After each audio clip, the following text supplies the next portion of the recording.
Hello tacticians! Today's Mythic Journey has been prompted by a Geixter5371 somewhere in the comments, so thank you for helping me decide what my next video would be. And it shall be about Celestine. Once the highly sought after queen of the tournament arena, beloved by all, and be hated by all at the same time, and forever stuck at gold 1 in my roster. Let's see if that's enough to make it through her mission chain, at least in theory. Mission 1. Defeat 4 enemies with a suppressed Celestine in one battle. This is a campaign mission. You will want to find an Elite Mirror Cadia stage with Havocs that just about kills your Gemini before they manage to kill and battle fatigue too many enemies. And at gold 1 with a level 35 passive, stage 6 did the trick for me. Celestine's first Mythic Journey mission is to defeat 4 enemies in one battle while she is suppressed, so that's probably best done in a lowish Mirror Elite Fall of Cadia stage with Havocs, such as this stage 6. Let's have at it. Along with Celestine, I'm bringing in Dante to buff her, because my Celestine is just gold 1. And Nicodemus for some emergency healing. So let's see how it works. Stage 2 didn't really work because, well, the Gemini are a problem. They just clear the stage out on their own. Now, as you may have noticed, you can start this stage by getting Celestine suppressed by a Havocs Overwatch and hopefully get a double defeat here with some battle fatigue proc on this guardsman, which didn't happen now, but that should be fine. And just as I hoped, the enemies are able to take out one of the Gemini on their own. That's good. Now the problem is Celestine isn't suppressed anymore, but she should get suppressed if you give the Havocs the opportunity, at least if your Celestine is the smallest unit present. So let's try going for that. Good. I should probably get rid of the bloodletters, because they would be ouchy. There. And here's Celestine with Nicodemus. Not sure if I mentioned it, I brought Nicodemus because A, he's fast, and B, his passive heal is a regeneration tick and as such won't remove Celestine's suppression. There. And yeah, go for the battle fatigues. Good, that's 1 kill and 1 battle fatigue for a total of 3 defeats.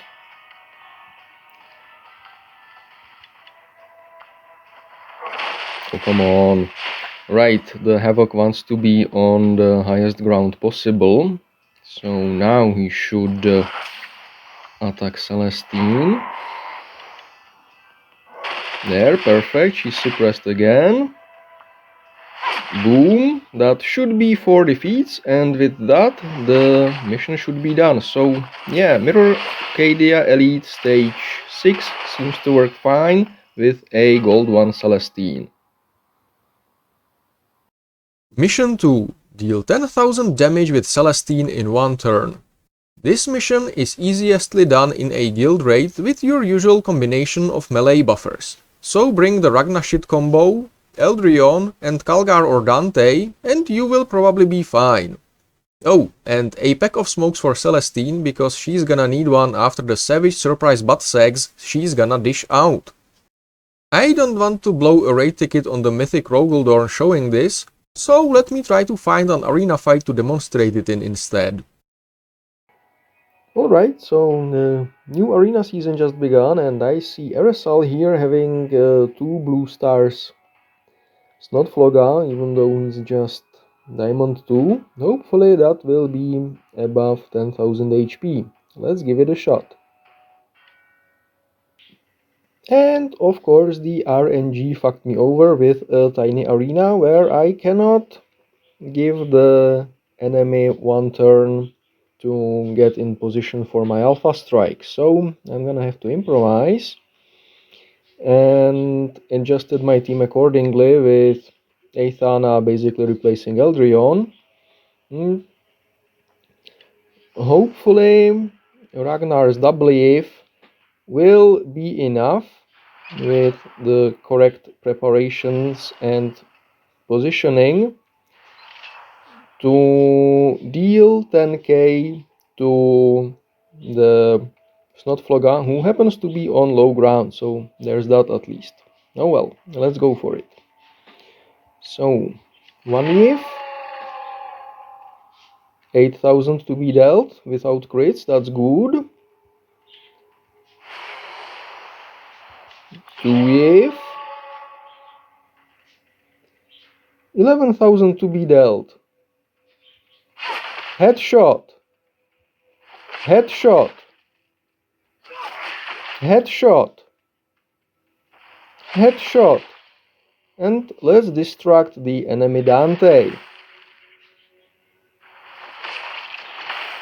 Okay, and now I think the Dante is also, what's the clinical term? Right, fucked. Hopefully.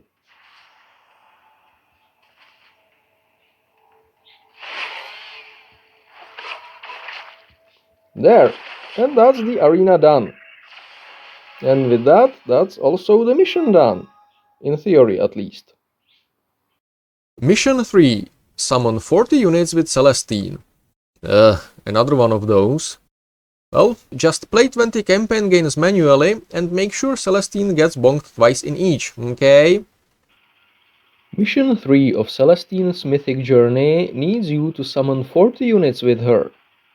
So let's do just that. And to make absolutely super trooper duper sure that we get both the summons in every fight, we gonna use some friendly fucking fire. That's 1. That's 2. That's 3. Wait, what? Never mind.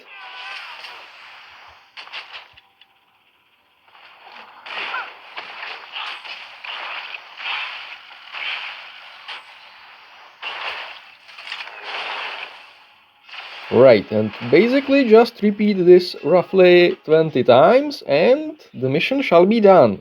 Moving on. Mission 4. Defeat an enemy while Celestine is under the Herald of the Apocalypse effect. Seeing how this mission needs you to fight Harken, it's probably best done in Elite Mirror Cadia, in one of the Harken stages. I eventually managed to get it done in the normal stage, but your mileage may vary depending on how developed and as such how attractive to being hit your Celestine is to the AI. Here's how I'd done it. Celestine's 4th Mythic Journey mission is to kill an enemy while she is under the effect of Herald of the Apocalypse, which is Harken's active's effect. And that seems to be a bit of a problem, because, at least in the normal stage, Harken just didn't want to trigger the effect for me, and also he acts first. So all the enemies then have a free pass at hitting Celestine and using the effect, but my main problem was not getting the effect on Celestine at all. Now, in the original iterations of Harken's AI, he would quite reliably put it or use his active to attack the highest armored target possible. So that's why I am presenting a Diamond 3 Dante, but so far he's been real uncooperative. Oh well. Now, secondary problem is that Celestine's Gemini just clear the stage if they pop out, so I've been trying to prevent that from happening, but I will get one out now. Oh, nice! I think Harken just hit Celestine with his debuff. Finally, which I didn't expect. I frankly expected him to punch it into Dante, if anything, so that he would strike through to Celestine. But this works, so here we go. Celestine kills somebody with Harken's debuff, so the mission is done. Just clear the stage and we can move on, finally.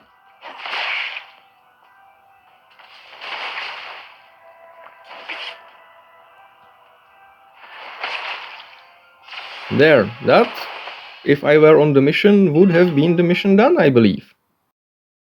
Mission 5. Deal 150,000 damage with Celestine.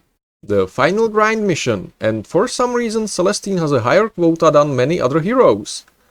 Oh well, nothing a little over 500 Grots in Mirror Octarius 4 won't take care of, right? Celestine's 5th Mythic Journey mission is to deal 150,000 damage, and Grots-wise in Mirror Octarius 44, that's a little over 500 of them. I'm gonna go with 525. So best get to it. Remember to bring a friendly Sister of Battle to count your kills, because Celestine will be using up her Act of Faith. And there is a secondary problem in the form of the Gemini, so you need to hem your Celestine in somewhat like this, which coincidentally leaves your Isabella vulnerable to being attacked eventually. But that doesn't matter. Anyway, the only time you want to attack with Celestine is when these two cells are taken by Grots, because she can do this, and then you need this Grot to, well, a Grot to block her off again. So this one is going to take an unpleasant amount of time, because you kinda have to wait for that hex, this one, to be occupied. But as long as the Grots are cooperating, everything should be fine. You may need to thin the herd by somebody else occasionally, which is going to be a problem, because otherwise you may stop getting Grots there. Once there are 15 of them on the map, you will no longer be getting Grot spawns, and I screwed up now, I think. Yeah, with this many Grots, the chances of them coming to the right places are getting worse. And also, sadly, killing the Grots around triggers Act of Faith, so your kill count will not be accurate, and I just realized that a while ago, and I'm sad about it. Oh well, so this mission is officially gonna suck in Mirror Octarius killing Grots. Oh well. Anyway, I think you got the point now on how to do it just for 6 energy. So I'm gonna cut the video here and move to the conclusion. So, my verdict on this Mythic Journey. It's one of the easier ones, because you don't really need, and in fact you probably don't even really want, your Celestine, and especially her passive, to be very highly developed. You'll be fine once you have some of the higher priority buffers you will want for raids or guild wars anyway. As for Mythic Celestine herself, well, she's generally the most useful in the various PvP modes and in Imperial Salvage for the guaranteed crit on the armored lockbox. But with her relic reviving one of her fallen Gemini every time she defeats something, maybe she will be a bit less critically squishy in the wave modes or something. All in all, I'm in no rush to build her past Gold 1, even though I do use her in the TA. Since I'm no longer playing those grot shitfests for ranking, I can just stay at the epic cap with no regrets. And that's my theoretical on Celestine's Mythic Journey over. Well done for sitting through all of it, you made the God Emperor proud today. Thank you for watching, and see you in the next one, Tactician. Kaurin, out.